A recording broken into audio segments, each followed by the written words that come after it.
కేంద్రంలో అధికారంలో ఉన్న బీజేపీ నాయకత్వంలోని ఎన్డీఏ ప్రభుత్వానికి ఏపీలో ఉన్న 3 ప్రధాన పార్టీలు మద్దతుగా నిలుస్తోన్న సంగతి తెలిసిందే. కీలకమైన బిల్లుల ఆమోదం విషయంలో ఏపీలో టీడీపీ, జనసేన ఎటూ మిత్రపక్షాలుగా మద్దతిస్తాయి. కానీ ప్రతిపక్షంలో ఉంటూ కూడా వైసీపీ కూడా ఫుల్ సపోర్ట్ చేస్తూ వస్తోంది.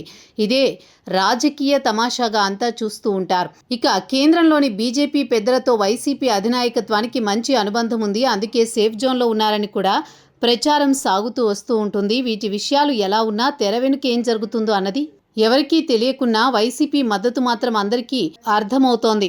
ఇక ఎన్డీఏ కూటమిలో బీజేపీ కూడా ఉన్న వైసీపీ విమర్శలు కానీ రాజకీయ బాణాలు కానీ మొత్తం టీడీపీ, జనసేన మీదకే మళ్లిస్తూ ఆ పార్టీ వ్యూహాత్మకమైన వైఖరిని అనుసరిస్తూ వస్తోంది.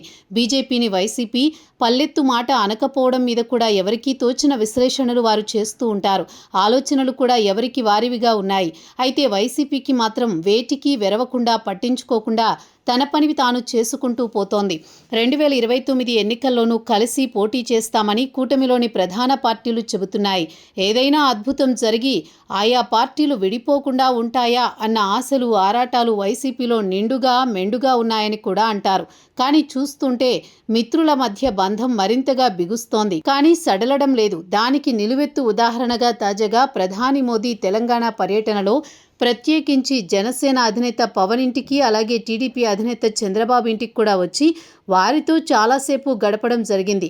దీంతో ముగ్గురు మిత్రులు మరింత ఉత్సాహంగా 2029 ఎన్నికలకు సిద్ధమవుతున్నారన్న బలమైన సంకేతాలైతే వచ్చేశాయి.